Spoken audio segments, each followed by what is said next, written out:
Welcome to Mark D. Maker. My name is Mark Taylor. Today we'll be painting this black-capped chickadee. Come on over to the workbench. Let's get started. Well, at this point I have 5 or 6 coats of gesso thinned with water on this carving. I'm using Liquitex paint. You can use it in the tube form or in the little container that comes already thinned. If you buy it in a paste like this, you have to take the extra steps to mix it and thin it out with water. The colors I'm using is ultramarine blue and burnt umber. Mix those two together and you can have a wide range of grays.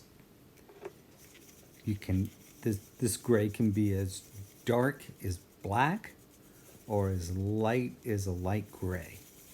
And that's what I'll use for most of this bird because it's black, white, and gray. So here I'm thinning it out, putting a lot of water on it. This is a big moppy brush that holds a lot of water, and thinning it out to ink consistency. Now I'm going to paint the tail this color as a reference and an example, because I'm going to paint the head this same color, but I'm going to continue to put layers of this on the head, which is going to eventually turn black. The rest of the bird is going to be gray, but you'll see how these multiple layers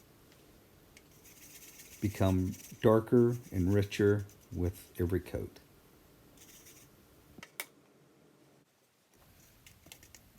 So if you're going to be painting, do yourself a favor and study color theory. It is really, really important.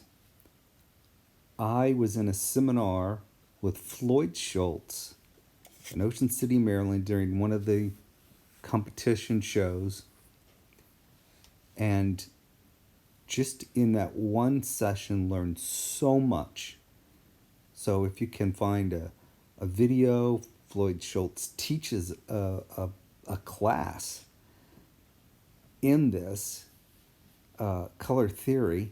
If you can get that class, that would be awesome. You'll learn so much. Get books on it. Do whatever you have to do to learn more about color and color theory. You will not regret it.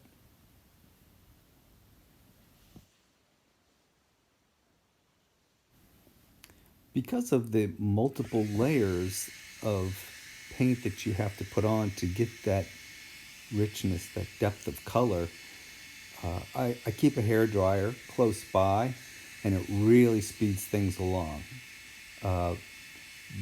This head, once a layer of wash is put on it, in 30 seconds with the hair dryer, it's dry, and you can start with the next layer. It really moves things along very quickly with when you got a hair dryer. And you don't want to put the hair dryer right on it. You want it to put warm air and not too hot, because you don't want to blister the paint. And it dries very quickly. You can get moving along with the next coat. I end up putting about 4 or 5 coats on. I know that some artists will do 10, depending on what color they're using and the depth of color that they want to show on their carving.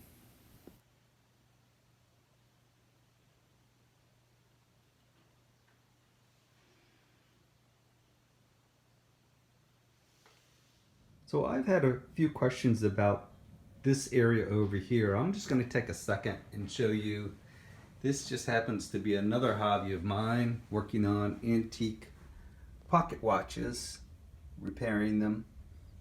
And I will show a little bit about the desk and the old tools it takes to work on these old pocket watches.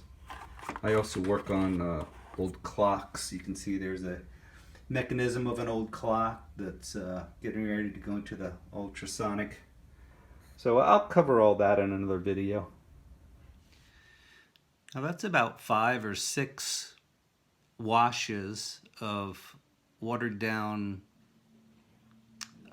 gray paint, and you could see how it's really starting to come through as a nice rich black, but it's because there's ultramarine blue and burnt umber, it's reflecting the light back. It's not absorbing it like a just straight black would.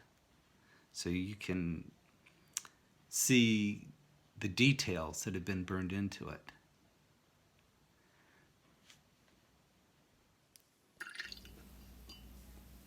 This is a neat trick that I've learned from another artist.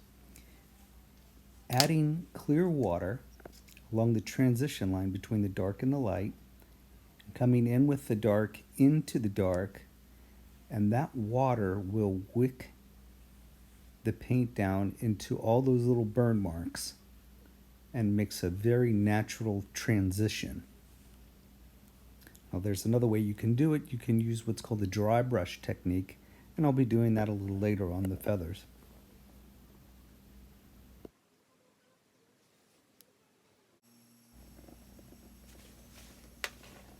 All right, well I tried using the white paint that I had, and I just could not get my white acrylic paint to mix well with the current paint that I was using, so I actually used gouache here. Now, gouache is opaque. It's different from regular acrylic paint. It's transparent, so you can put multiple coats on and see down through all those different layers, and it gives you a very rich color. Because I have the gouache in here, it's opaque.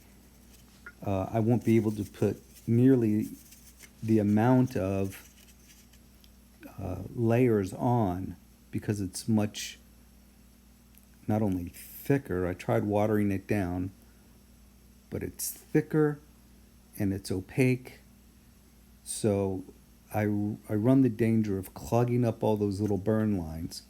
So I'll only be putting 2 layers on, which is okay for this particular project, but if I was doing a bird that I was going to use in a competition, I would want to use the transparent white acrylic, so I could get layers, multiple layers of this particular gray on there, and the colors would be very rich. And the kind of way that works is, imagine a piece of tinted glass, very slight blue, and you lay it on top of another one that has the same blue color on it, and you put another one on and another one on, and then when you hold it up to the light, the blue that would come through would be this rich, beautiful, alive color, this just a beautiful blue.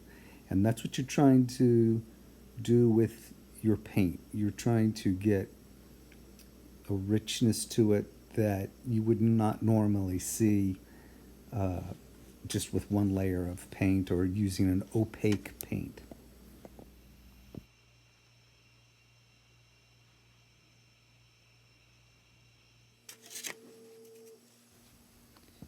And so there are many, many different styles of painting. Matter of fact, that's where a lot of the artists and people that compete, that's their major difference in how they paint, the style they paint.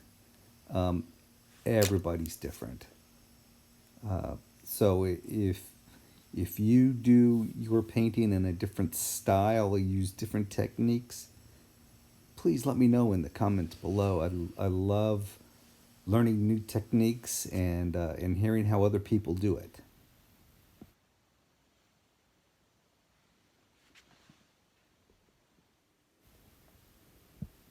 here I'm going in with a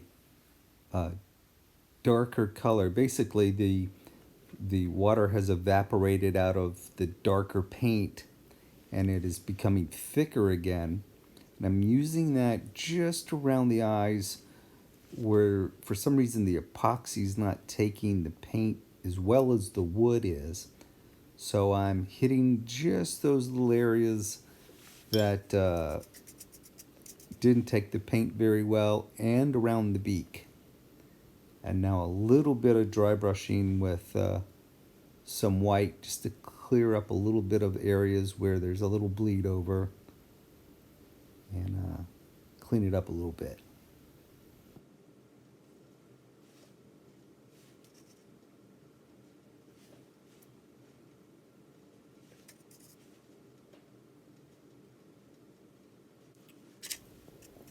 Okay, what I'm doing here is called the dry brush technique. The brush has the slightest amount of paint on it. What I do is put it into the paint and wipe off all the paint that will come off of it. And now I'm going in and just slightly brushing to simulate feathers. And this paint right here, this is how I usually try to buy my paint, in those little squeeze bottles of Liquitex. It just makes it so much easier if it comes out in a liquid form like that. This is a raw sienna, and I've watered it down a lot and applying it just under the wings, and it'll go underneath, up under the tail, and it's really starting to look like a bird now. Usually when I'm painting a bird or a project that I've carved, I put on some nice easygoing music, something that will help me to relax and just be in the mood and take my time.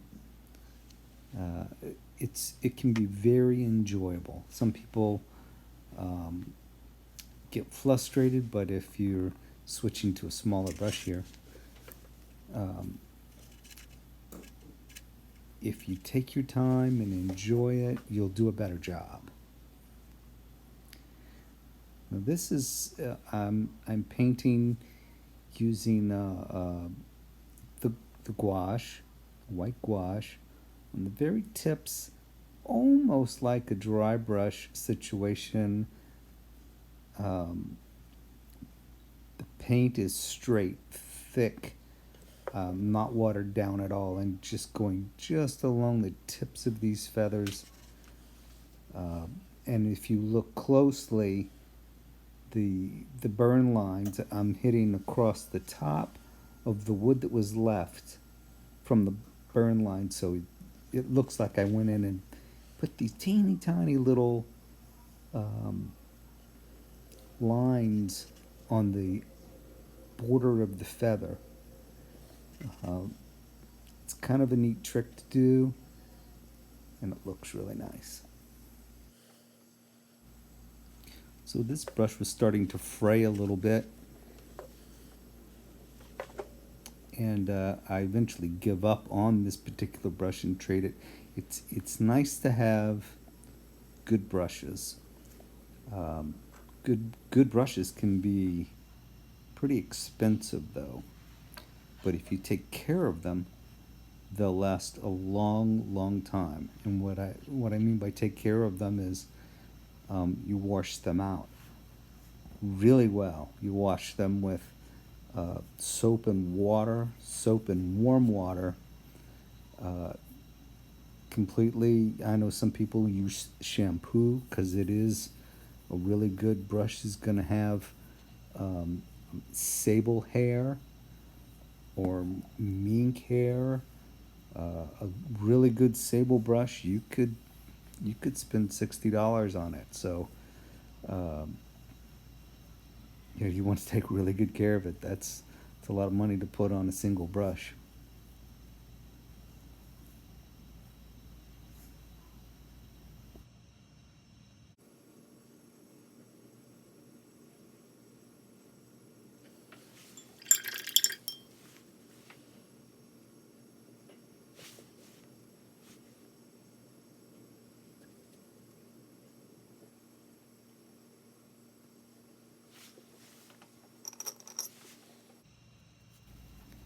And what I'm doing here is I got a little bit too much white in a place that I don't want it.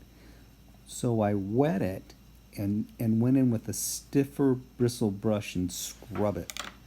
And it basically, it's like an eraser. It works pretty well. It dilutes the white paint into the water, and it you can pretty much eliminate it.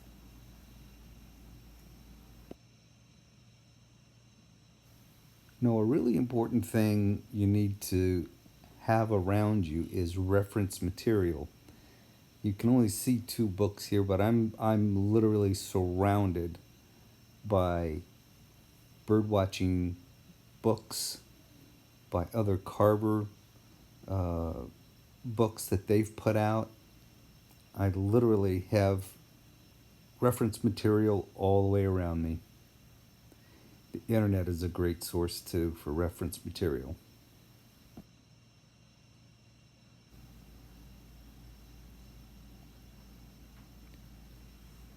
So I just noticed here that I did it again. I came outside my lines. I'm going to wet and scrub it. And it's just about gone. A little bit more. You can also use, if you actually wanted to remove a blotch or a real big mess up with paint, you can go in with a stiff bristle brush, a shot glass of plain water with several drops of isopropyl alcohol. And if you dip your brush in there and take it to your carving and scrub it, it will remove the acrylic paint. It'll take it all the way down to the gouache. I try not to do that. It can be tricky to paint back over and blend, but it is an option. Now the little Carolina Chickadee that's sitting over just to the right there that's painted, I took advantage of having the dark paint and I painted around that bird's eye and got it to look normal again, or like it was before. And I just need to clean off the eyes and it's ready for the shelf. This particular one that I'm painting is basically just a little desk ornament. That's why I'm not putting any feet on it. It'll just rest on its belly and sit on my wife's desk at work.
All right, so there's a lot more I could do to this bird, but I'm going to call this particular one done. I'm just going to clean the paint off the eyes, and you just want to scrape the paint off, being careful not to scratch the eye.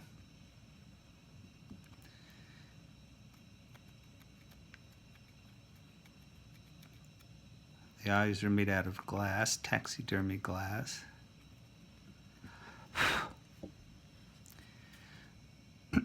And you can do this with most anything. You can use an X-Acto knife. I used to use toothpicks, but I have a little dental tool here that's it's not sharp, it's not grabby, it's all smooth on all ends. So I think this is a pretty good tool to use. Like I say, I used to do them with toothpicks all the time, and that works fine too. I used to make my own tools. I would take a piece of wire and hammer it out flat, and then sand it into the shape that I wanted. And you could use something like that for this too. You just want to make sure that there's no sharp edges on it, that everything is nice and smooth.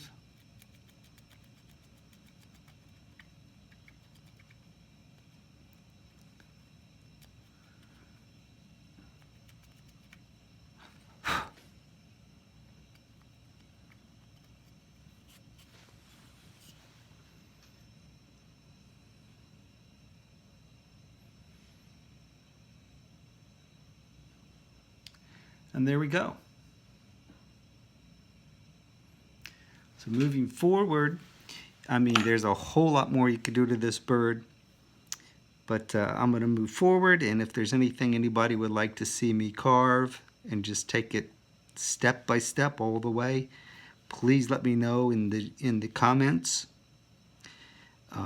If you paint a different way or use different tools or different methods, leave a comment. I'd like to hear it all, and let this be a forum of